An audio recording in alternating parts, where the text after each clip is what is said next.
Good morning. आज मैं आप लोग के सामने कंसेप्ट ऑफ लर्निंग लेकर आई हूँ। अधिगम का संप्रत्यय यानी सीखना। सीखना तो वैसे जन्म से लेकर मृत्यु तक चलता रहता है।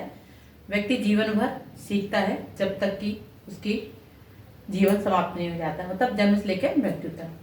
तो आज हम देखते हैं कि अधिगम है क्या। तो सीखना व्यवहारगत परिवर्तन है। व्यवहारगत परिवर्तन है।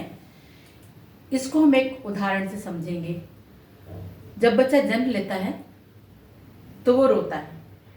माँ के गर्भ से निकलकर जब इस भौतिक परिवेश में आता है तो रोने लगता है। माँ उसको लेके बच्चे को पल्ले में सुला देती है। बच्चा सो जाता है, लेकिन जब उसको भूख लगती है तो चीख मार के रोता है। तो माँ समझ जाती है बच्चा भूखा है, तो बच्चे को माँ दूध पिला देती है, बच्चा सो जाता है। फिर बच्चा जब सो के उठता है फिर उसे भूख लगती है, फिर वो रोता है, तो माँ को फिर दया आती है, माँ उसको दूध पिलाती है, बच्चा फिर सो जाता है। मतलब उस रोने की स्थिति से बच्चे ने सीख लिया है कि जब जब भूख लगे रोना चाहिए, क्योंकि रोने के बाद ही हमको दूध मिलेगा।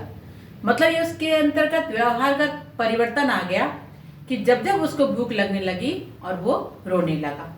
तो ये हुआ व्यवहारगत परिवर्तन। दूसरा, किसी नई बात को जानना भी सीखना है। किसी नई बात के बारे में जानना, वो सीखना है, क्योंकि नई बात आप जान लेते हैं तो उसको सीख जाते हैं कि ऐसा होता है। इसको भी हम उदाहरण से समझेंगे।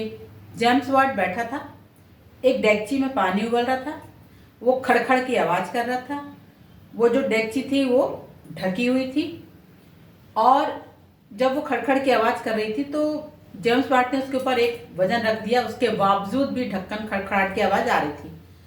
तब जेम्स वाट के मन विचार आया कि भाप में बहुत ज़्यादा शक्ति है, और उसकी इस नई खोज से भाप के इंजन का आविष्कार हुआ। तो किसी नई बात को जानना भी सीखना है।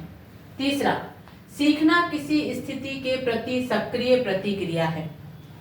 इसको भी हम उदाहरण द्वारा देखते हैं कि आप हाथ में एक आम लेके जा रहे हैं रास्ते में, और एक कहीं से एक भूखा बंदर पेड़ से कूदा और आपके हाथ से वो आम छीन के ले गया। ये आम का छीनना जो है वो उसकी स्वाभाविक क्रिया है। उसको भूख लगी थी, वो आपके हाथ से छीन के ले गया। अब दूसरी स्थिति देखते हैं कि आप चले जा रहे हैं और एक आपके हाथ में आम है, एक बच्चा आपके पास आता है जो कि भूखा है और आम उसका प्रिय फल है, तो आपके सामने हाथ फैला के आम मांगता है। तो जो हाथ फैला के आम मांगता है वो स्वाभाविक क्रिया नहीं है, वो सीखी हुई क्रिया है। मतलब उसको बताया गया कि कैसे मांगा जाता है, तो ये सक्रिय प्रतिक्रिया है। तीसरा, क्रॉनबेक के अनुसार सीखना अनुभव के परिणाम स्वरूप व्यवहार में परिवर्तन द्वारा व्यक्त होता है। मतलब सीखना क्या होता है, आप अनुभव से सीखते हैं, और जब अनुभव से सीखते हैं तो उसको आप अपने व्यवहार में लाते हैं। तो सीखना अनुभव के परिणाम स्वरूप व्यवहार में परिवर्तन द्वारा व्यक्त होता है। इसको हम कैसे समझ सकते हैं कि माँ बैठी है चूल्हे के पास, आटा सान रही है, खाना बना रही है, बच्चा बार बार आग को पकड़ने के लिए जा रहा है, माँ उसको पीछे धकेल रही है, पीछे कर रही है, लेकिन बच्चा नहीं मान रहा, बार बार आगे जाना है। तो माँ का ध्यान थोड़ी देर के लिए बट गया। इतनी ही देर में बच्चे ने उस जलती हुई आग को पकड़ लिया। बच्चा जल गया और रोने लगा। उसने अपना हाथ पीछे खींच लिया। तो अब वो क्या करेगा, अब वो आग के पास नहीं जाएगा। क्यों? क्योंकि उसने अनुभव द्वारा सीख लिया है कि किसी गर्म चीज को छूने से हाथ जल जाता है। तो अब कभी भी वो अपने जीवन में किसी गर्म चीज को नहीं पकड़ेगा।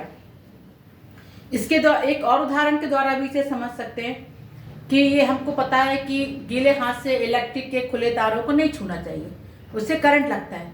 क्योंकि ये भी किसी ने अनुभव के द्वारा बताया होगा कि आप गीले हाथ से करंट वाले तार को छुओगे, इलेक्ट्रिक वाले, तो उससे करंट लगेगा। तो अनुभव द्वारा ये व्यवहार में परिवर्तन है। अब देखते हैं गेट्स एवं अन्य के अनुसार सीखना अनुभव और प्रशिक्षण द्वारा व्यवहार में परिवर्तन है। अनुभव और प्रशिक्षण द्वारा, क्योंकि प्रशिक्षण द्वारा भी व्यक्ति के व्यवहार में परिवर्तन लाया जाता है। तो प्रशिक्षण द्वारा व्यवहार में परिवर्तन है। इसी प्रशिक्षण के माध्यम से अनेक जीवों को प्रशिक्षित किया जाता है और उनके व्यवहार में परिवर्तन लाया जाता है। स्किनर के अनुसार सीखना व्यवहार में उत्तरोत्तर सामंजस्य की प्रक्रिया है। मतलब जैसे जैसे आप सीखते जाएंगे आपके व्यवहार में उसी प्रकार से सामंजस्य आता चला जाएगा। क्रो व क्रो के अनुसार आदतों, ज्ञान एवं अभिवृत्तियों का अर्जन ही अधिगम है। यानी आदत, ज्ञान एवं अभिवृत्तियों का अर्जन ही क्या है? अधिगम है। तो इस प्रकार ये था कंसेप्ट ऑफ लर्निंग। तो मुझे उम्मीद है कि आपको ये कंसेप्ट ऑफ लर्निंग समझ में आई होगी। यदि आपको ये वीडियो अच्छा लगे तो इसे लाइक कीजिए और मेरे चैनल को सब्सक्राइब कीजिए। आपके इस कार्य से मुझे और वीडियो अपलोड करने का मोटिवेशन प्राप्त होगा। तो मिलते हैं नेक्स्ट वीडियो में। Thank you.